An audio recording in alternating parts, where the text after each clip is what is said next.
We are reading Mike Mulligan and His Steam Shovel, story and pictures by Virginia Lee Burton.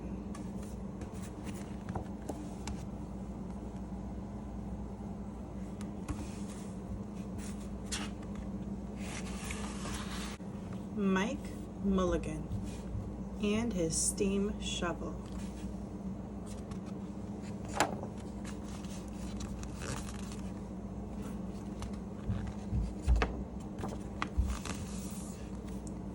To Mike.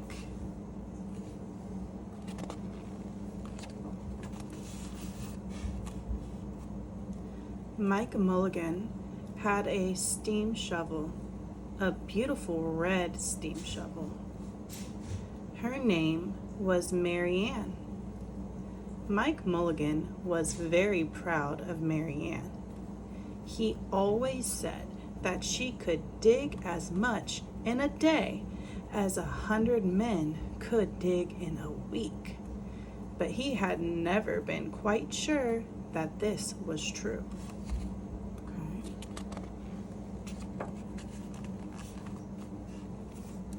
Mike Mulligan and Mary Ann had been digging together for years and years. Mike Mulligan took such good care of Mary Ann, she never grew old. It was Mike Mulligan and Mary Ann and some others who dug the great canals for the big boats to sail through. Okay.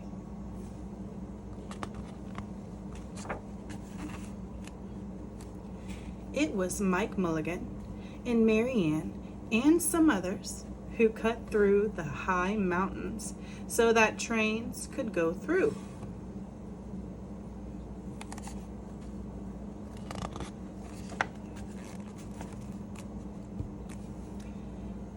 It was Mike Mulligan and Mary Ann and some others who lowered the hills and straightened the curves to make the long highways for the automobiles. Okay.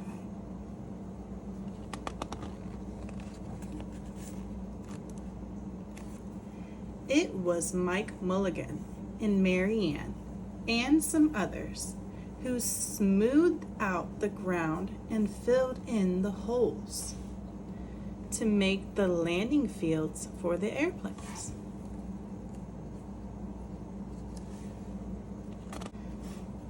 And it was Mike Mulligan and Mary Ann and some others who dug the deep holes for the cellars of the tall skyscrapers in the big cities. When people used to stop and watch them, Mike Mulligan and Mary Ann used to dig a little faster and a little better. The more people stopped, the faster and better they dug. Some days they would keep as many as 37 trucks busy taking away the dirt they had dug. So if you dig up all that dirt, it's got to go somewhere. You got to get rid of it. They got to carry all the dirt they dig up. Oh no.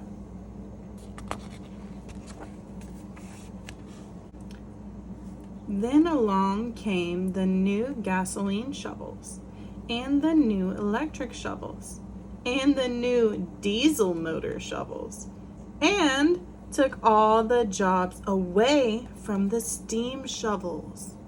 Oh. Mike Mulligan and Mary Ann were very sad. Oh no, no steam shovels wanted. That is so sad.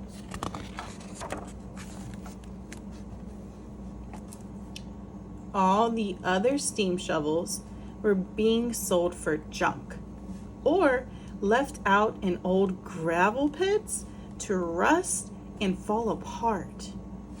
Mike loved Mary Ann. He couldn't do that to her. Dang, look at all of them. He said, oh, I couldn't. Okay. He had taken such good care of her that she could still dig as much in a day as 100 men could dig in a week. How many days are in a week? 7 days. Stop that, kitty cat. At least he thought she could, but he wasn't quite sure. Everywhere they went, the new gas shovels and the new electric shovels and the new diesel motor shovels had all the jobs. No one wanted Mike Mulligan and Mary Ann anymore. Then one day, Mike read in a newspaper that the town of Popperville was going to build a new town hall. We are going to dig the cellar of that town hall, said Mike to Mary Ann, and off they started.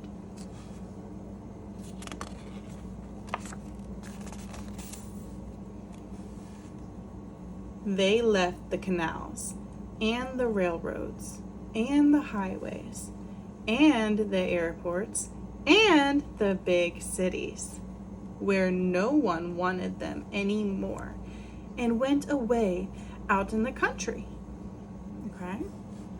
What's the country? Fields and spaced out houses. They crawled along slowly up the hills and down the hills till they came to the little town of Popperville.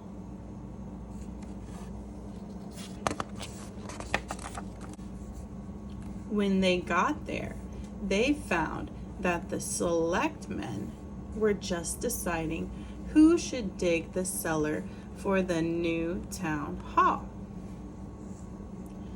Mike Mulligan spoke to Henry B. Swap, one of the selectmen. I heard, he said, that you are going to build a new town hall.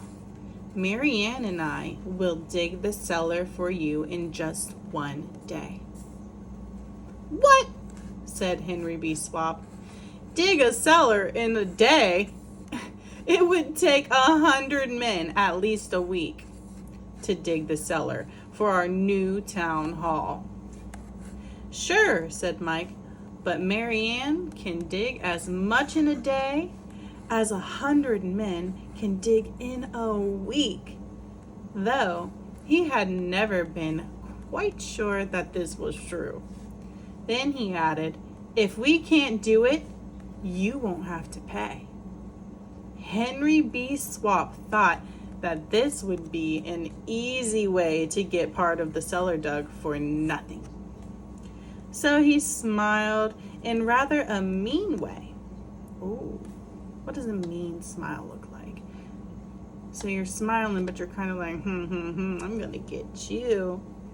And gave the job of digging the cellar of the new town hall, let me see that hall, to Mike Mulligan and Mary Ann. Okay. There we go. They started in early the next morning, just as the sun was coming up. Soon, a little boy came along. Do you think you will finish by sundown? He said to Mike Mulligan. Sure, said Mike. If you stay and watch us, we always work faster and better when someone is watching us. So the little boy stayed to watch. So you see a little boy here. He's a character in the story, a little boy. Oh, okay. I like the sun. That's cute. Little birds. That's a little better. Then Mrs. McGillicuddy, Henry B. Swap, and the two town constable came over to see what was happening, and they stayed to watch. Okay. Mike Mulligan and Mary Ann dug a little faster and a little better since they got more people watching, right? So these are some more characters in the story. Mrs. McGillicuddy, Henry B. Swap, and the town constable. We could tell he's town constable because he has a uniform on, so it looks like he's working for someone. So And we know Mrs. is a woman, so we know if that's the Mrs. and this is a town constable, then this has to be the Henry B. Swap. That's how you can figure out who the characters are, by using the text and using your eyes.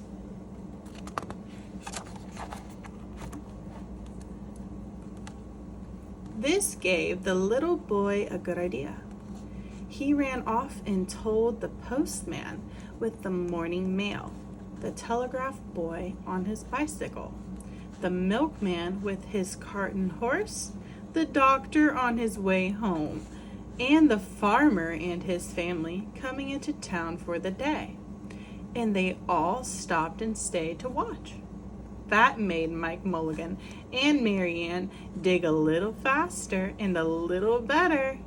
They finished the first corner neat and square.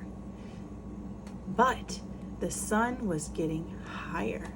Okay, so when the sun will rise in the morning and then it'll set in the evening.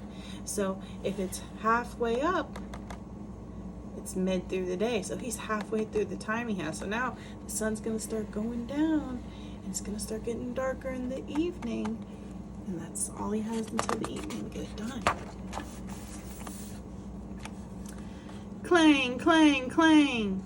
The fire department arrived. They had seen the smoke.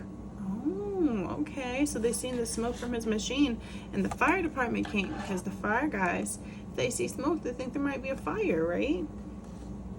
Then the little boy said, "Why don't you stay and watch?" So the fire department of Popperville stayed to watch Mike Mulligan and Mary Ann when they heard the fire engine. The children in the school across the street couldn't keep their eyes on their lessons. The teacher called a long recess and the whole school came out to watch. That made Mike Mulligan and Mary Ann dig still faster and still better. Okay. Oh, I see there's the corner they said they dig up. Okay, awesome. They finished the second corner neat and square, but the sun was right up in the top of the sky. So the sun's moving. You see people are watching. He's getting it done. Will he finish in time? What do you think? Do you think he will finish in time?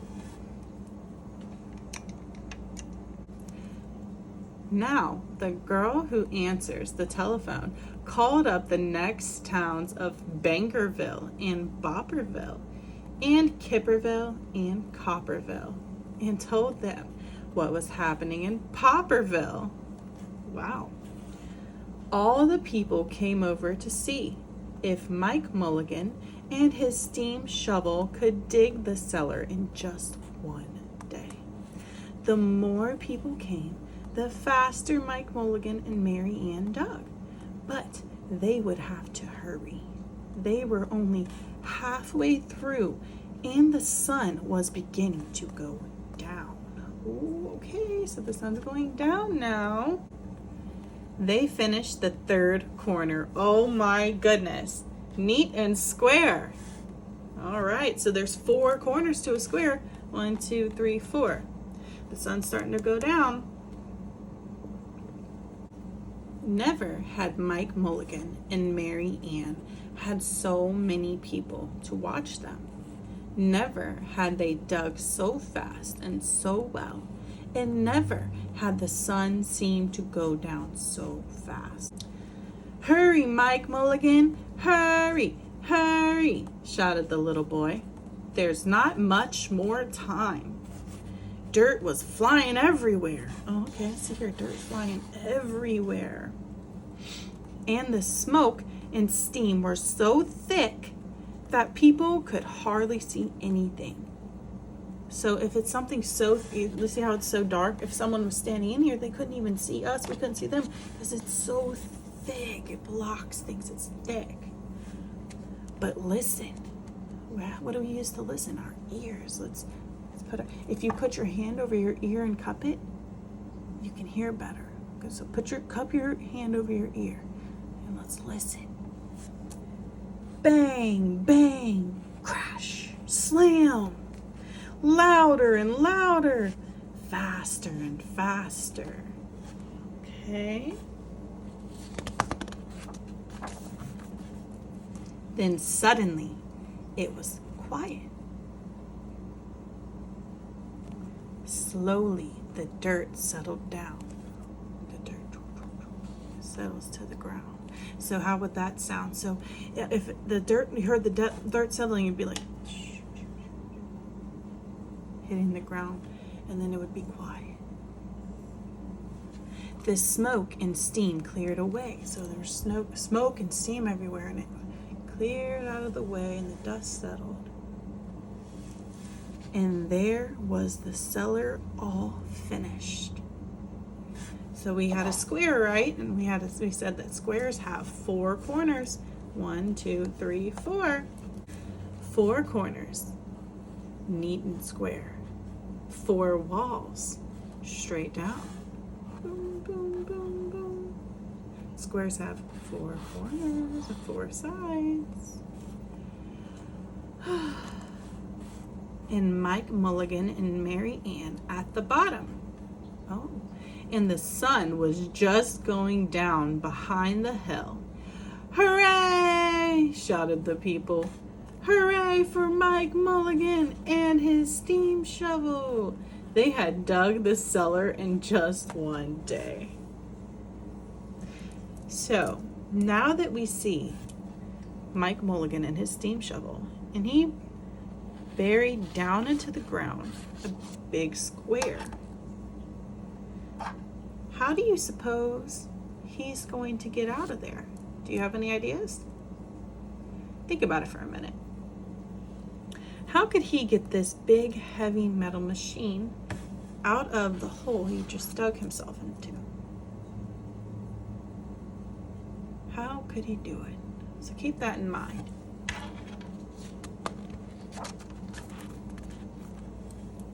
Suddenly, the little boy said, "How are they going to get out?"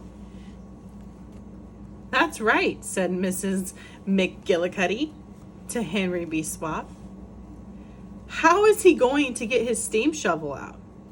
Henry B. Swap didn't answer, but he smiled in rather a mean way. So he smiled, but he didn't smile like a kind, happy smile. He smiled like a sarcastic, rude smile, like, "Oh, you got yourself stuck," like he was happy about it.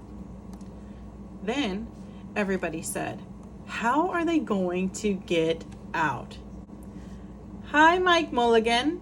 How are you going to get your steam shovel out?" Mike Mulligan looked around in the 4 square walls and 4 square corners, and he said, "We've dug so fast, and we've dug so well, that we've quite forgotten to leave a way out." Nothing like this had ever happened to Mike Mulligan and Mary Ann before, and they didn't know what to do. So they don't know what to do there. I wonder, did you think of any ways that they could get out of this hole they dug themselves into? It looks pretty tall. I don't know. Let's see if they think of anything.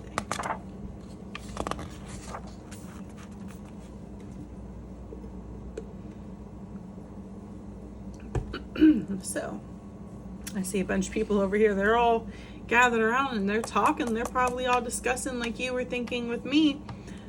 Well, how are they going to get out of there? What could they do, you know? Nothing like this had ever happened before in Popperville. Everybody started talking at once. And everybody had a different idea. But it's good that everyone's having ideas. It's a start. And everybody thought that his idea was the best. They talked and they talked. And they argued and they fought till they were worn out. Worn out means tired, right? They worn themselves down. And still, no one knew how to get Mike Mulligan and Mary Ann out of the cellar they had dug.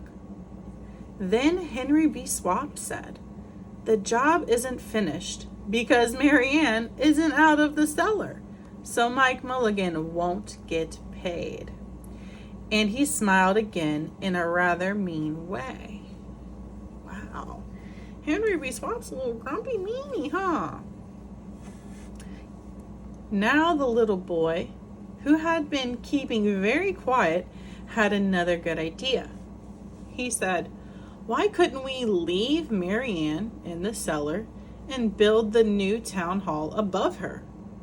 Let her be the furnace for the new town hall, and let Mike Mulligan be the janitor. Then you wouldn't have to buy a new furnace, and we could pay Mike Mulligan for digging the cellar in just one day." So what do you think about that solution? They said, let's leave Mary Ann in the cellar, turn her into a furnace, and then let him work there for money. And that could happen all in just one day. It's an interesting solution. "Why not?" said Henry B. Swap, and smiled in a way that was not quite so mean. Also, Henry B. Swap, he's taking a turn and trying to be more positive. That's really good. That's a good lesson to learn. "Why not?" said Mrs. McGillicuddy. "Why not?" said the town constable. "Why not?" said all the people. So they found a ladder and climbed down into the cellar to ask Mike Mulligan and Mary Ann. Okay, so they got a ladder. They're all coming down here. "Why not?" said Mike Mulligan. So it was decided, and everybody was happy.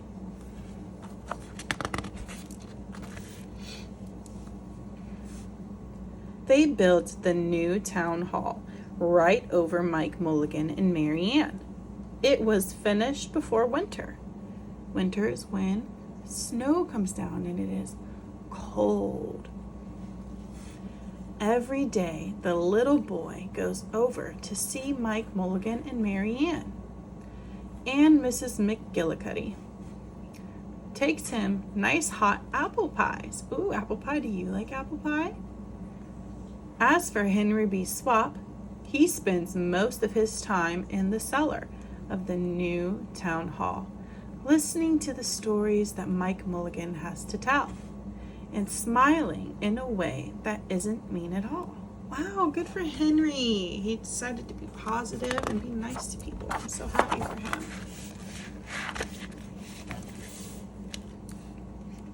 Now, when you go to Popperville, be sure to go down in the cellar of the new town hall. There they'll be Mike Mulligan and Mary Ann. Mike in his rocking chair, smoking his pipe, and Mary Ann beside him, warming up the meetings in the new town hall. So although this is a story that involves smoking, just be mindful that it is not cool. It's not something fancy to look at. It's cool for a character in a story because he doesn't have any real lungs to hurt. So smoking is bad. The end of Mike Mulligan and his steam shovel. Story and pictures by Virginia Lee Burton. Thank you for reading with me.